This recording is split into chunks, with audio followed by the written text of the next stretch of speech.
पश्चिम बंगाल की सीएम ममता बनर्जी ने अब से कुछ देर पहले नंदीग्राम में रैली की और उन्होंने इस रैली में नंदीग्राम से चुनाव लड़ने का ऐलान किया।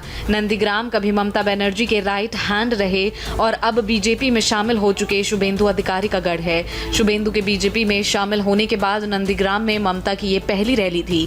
2016 में शुभेंदु नंदीग्राम से ही टीएमसी विधायक चुने गए थे और ममता से बगावत से पहले बंगाल सरकार में शुभेंदु को नंबर 2 माना जाता था। 26 जनवरी को किसानों की ट्रैक्टर रैली दिल्ली आने के मामले पर सुप्रीम कोर्ट में आज सुनवाई टल गई। सुनवाई के दौरान सुप्रीम कोर्ट ने कहा कि सरकार इस पर पहले फैसला ले। Chief justice S A Bobde ने कहा कि मामला पुलिस का है, हम इस पर फैसला नहीं लेंगे। फिलहाल इस मामले को स्थगित कर रहे हैं। अब इस मामले की सुनवाई बुधवार को होगी। कोर्ट ने संकेत दिए हैं कि किसानों की ट्रैक्टर रैली पर पहले फैसला प्रशासन को लेना चाहिए। दिल्ली और राजस्थान से आज मम्मी पापा के लिए अच्छी खबर आई है। आज से दिल्ली और राजस्थान के स्कूल खुल गए हैं। करीब 10 महीने के बाद दिल्ली और राजस्थान में स्कूल खुले हैं। दिल्ली में अभी सिर्फ 10वीं और 12वीं के छात्रों को क्लास करने की इजाजत है, तो वहीं राजस्थान में 9वीं से 12वीं तक की पढ़ाई शुरू हो रही है। स्कूलों के लिए गाइडलाइन जारी की गई है। दिल्ली में बच्चे अपने माता पिता की परमिशन के बाद ही स्कूल आएंगे। वहीं राजस्थान के स्कूलों में अधिकारी हर स्कूल में जाकर जानकारी लेंगे कि कोरोना की गाइडलाइंस को फॉलो किया जा रहा है कि नहीं। कोरोना महामारी की वजह से लंबे ब्रेक के बाद आज से दिल्ली में स्कूल खुल रहे हैं। हालांकि सीबीएसई बोर्ड की 10वीं और 12वीं की परीक्षा की वजह से स्कूल खोलने की अनुमति दी गई है। जिन स्टूडेंट्स के पेरेंट्स लिखित में अनुमति नहीं देंगे, उन स्कूल में एंट्री नहीं मिलेगी। प्रधानमंत्री नरेंद्र मोदी ने गुजरात को आज लगातार दूसरे दिन तोहफा दिया।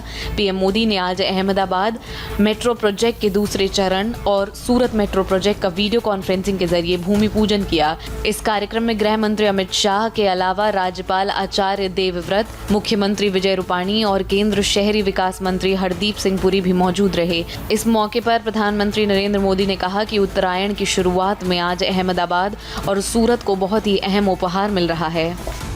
अहमदाबाद और सूरत के मेरे प्यारे भाई और बहनों,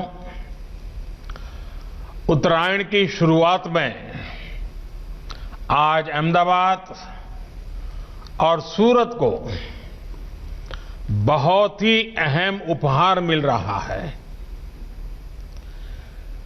देश के 2 बड़े व्यापारिक केंद्रों अहमदाबाद और सूरत में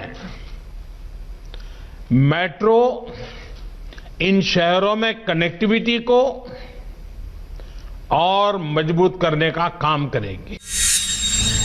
गुजरात के भुज में 2 समुदाय के लोग आपस में भिड़ गए। गांधीधाम इलाके में कल रात विश्व हिंदू परिषद के कार्यकर्ता राम मंदिर के लिए चंदा इकट्ठा करने निकले थे। ये लोग जब दूसरे समुदाय के इलाके से होकर गुजरे तो विवाद शुरू हो गया।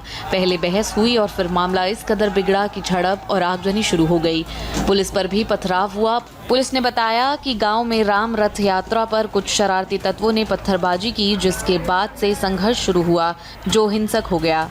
पुलिस ने 2 समूहों में से कई लोगों को गिरफ्तार भी कर लिया है।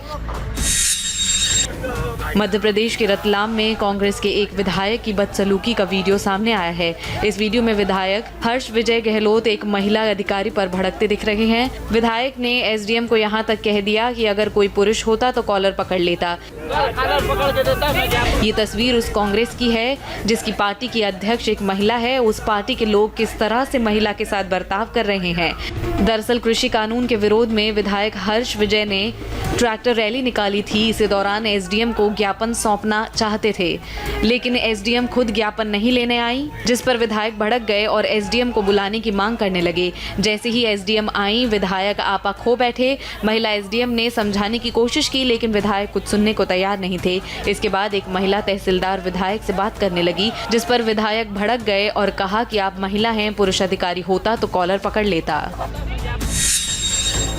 पाकिस्तान से हैरान करने वाली तस्वीरें सामने आ रही हैं। यहाँ के लोग प्रधानमंत्री नरेंद्र मोदी के भरोसे हैं, उनसे मदद की गुहार लगा रहे हैं। पाकिस्तान में हुए एक प्रदर्शन में प्रधानमंत्री नरेंद्र मोदी के पोस्टर लहराए गए, इस उम्मीद में कि प्रधानमंत्री मोदी उनकी मदद जरूर करेंगे। पूरा मामला ये है कि पाकिस्तान में सिंध फ्रीडम मूवमेंट चल रहा है। यहाँ पर जीएम सैयद की 117वीं जयंती पर एक रैली निकाली गई, जिसमें पाकिस्तानी सरकार के खिलाफ जमकर नारे लगाए गए।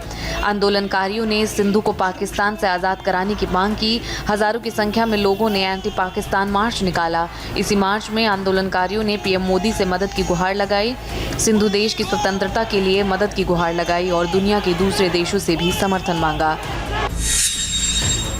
पहाड़ों से लेकर मैदानी इलाकों में हाड़ कपाने वाली सर्दी पड़ रही है। ऊपर से कोहरे की वजह से लोगों पर दोहरी मार पड़ रही है। अलग अलग तस्वीरों में देख सकते हैं कि दिल्ली से लेकर उत्तर प्रदेश और पंजाब से लेकर बिहार तक ठंड और कोहरे का डंक लोगों को सता रहा है। मौसम विभाग ने अगले 24 घंटे दिल्ली, पंजाब, हरियाणा, उत्तर प्रदेश और बिहार के कुछ हिस्सों में कोल्ड डे रहने की बात कही है। सिर्फ ठंड ही नहीं, अगले 24 घंटे इन इलाकों में घना कोहरा भी छाया रहेगा। घने कोहरे के कारण रेल और हवाई यातायात प्रभावित हो सकता है।